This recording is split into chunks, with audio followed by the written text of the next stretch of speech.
Okay, moving on to number 18.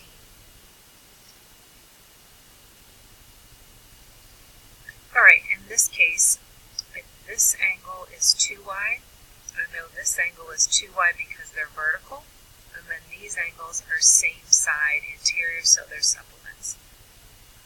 Y plus 2y equals 180. We're going to go ahead and solve. We get y is equal to 60 degrees. So if I know this angle is 60, now I can see that these two form that line. So x would equal 180 minus the 60, which is 120 degrees. Okay, 19. If we take a look at the two angles that we've been given, both of them are exterior and they're on the opposite side of that transversal. So they are alternate exterior, which means they are congruent. We're going to set them equal.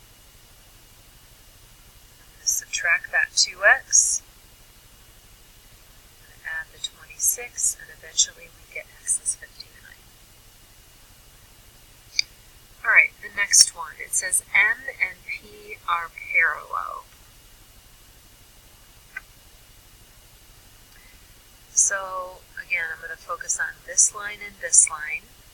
If this is 108, that means this angle in here is 108, and again, they're on the same side of the transversal on the inside. So they are same side interior, which means they are supplements. So we get 3x plus 90 equals 180. We're going to go ahead and solve, and eventually we get x to be 30. Finally, on that last one, 21, the information that I've been given, again, these are on the inside but opposite sides of the transversal. That means they are congruent. We're going to set them equal, and we end up with a is equal to 28. Okay, 22, they want us to graph the equations. So this first one is already in slope-intercept form. I'm going to go up 1, and I'm going to go down 3 and over 2. Or remember, you could also go up 3 and over 2. Either way, all of those lines, all of those points are on the same line. Now the second one, let's go through that other method that we talked about graphing, and that was finding the intercepts. So when I substitute in 0 for y, that cancels out. We're left with 3x is 18, which means I know my x-intercept is 6. I'm going to do the opposite to find the y-intercept. I'm going to plug in 0 for x, so that cancels out. We have negative 9y equals 18, and we end up with the y-intercept being negative 2.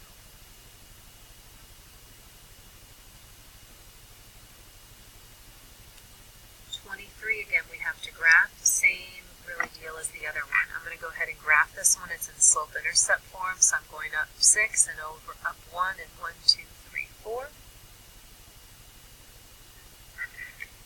And on this one, let's go ahead and change it to slope-intercept form just to practice that. So I'm going to subtract that 8x, and I'm going to divide each one of these terms by 2. Now it's in slope-intercept form. So we're going to go down 4. Now my only issue is I can't really go down 4, so remember I can also go up 4 and left 1. So up 1, 2, 3, 4, and over 1.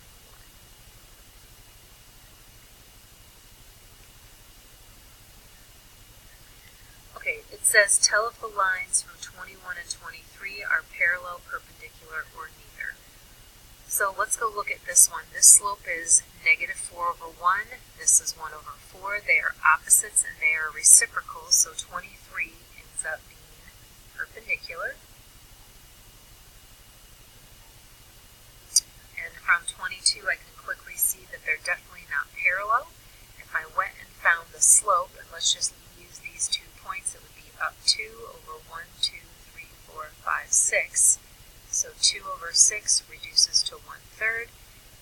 They're opposite sign but not reciprocal, so this one is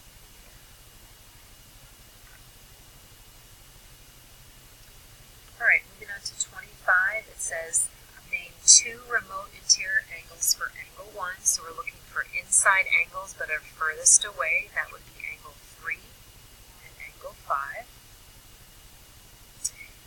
some information. This is 114, this is 52. We have to find the other angles. First thing, I notice that these two are supplements, so to find the measure of angle 3, and they're supplements because they form that straight line, I'm going to subtract and we get 66 degrees. I'm going to use that exterior angle theorem, which says that this exterior angle is equal to the sum of those. So we have the measure of angle 1 is 66 plus 52. And then finally again, these form a linear pair, which is that line.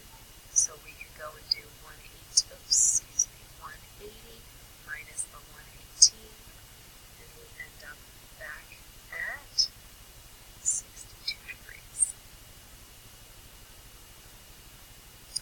26, we're asked to classify by the angles of the sides. So I can quickly see these two sides are the same, and that is obtuse.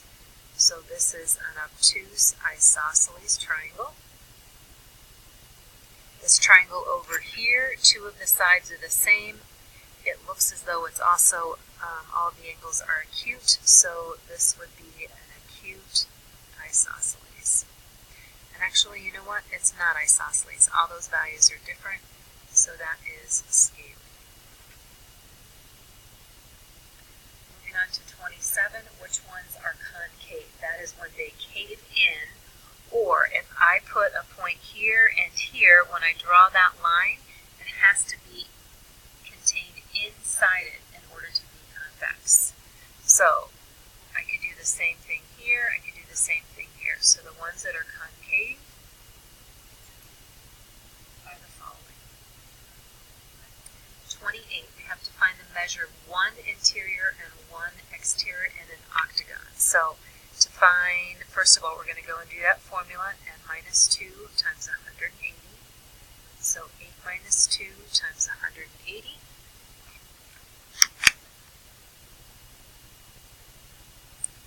And I get 1,080. But if I just want one of them, I'm going to take that 1,080 divided by 8. And we get 135 degrees. That's for the interior. Let's visualize. So if this is 135, I'm looking for this angle, which is my exterior angle, and again, I have linear pairs. We're going to subtract, and we get 45 degrees. Okay, last, the constructions. Let's take a look at 29 and 31, because those are essentially the same thing. I'm looking for lines that are perpendicular to that line through that point. Really, the steps are the same. I'm going to put my pivot point on point B, P, and I'm going to make an arc that intersects that segment in two locations. Let me zoom out a little bit for you. So again, I put here, I did 19.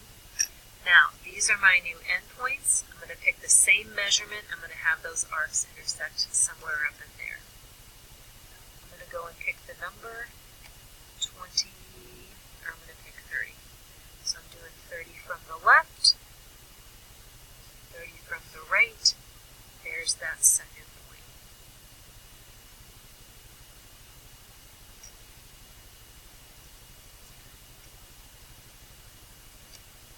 I'm going to go ahead and do 31 because, as I said, it's really the same thing. It's just the difference is point P is on the line. So again, I'm going to go back to that 19. I'm making an arc on both sides. Here's those new points. Again, I'm going to pick a radius opening and have their arcs intersect. And again, I'm going to pick 30 from the left, 30 from the right, and go ahead and draw in that line.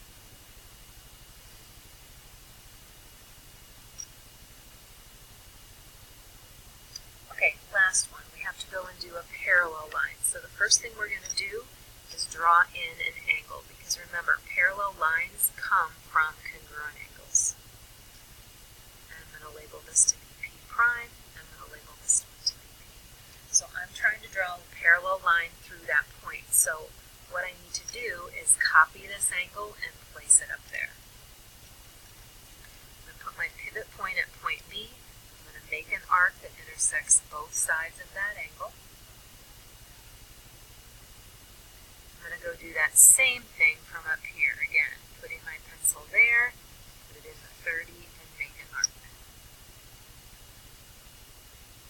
Okay, last piece, when we're copying an angle, we're measuring the opening. So I'm going to measure from here to here using my comptractor. So there's that point there. This arc is pretty tiny, so it might be, it's almost close to 19, but let's see. Actually, in my case, it looks like it's closer to 23. So I'm going to take that measurement and I'm going all the way up here.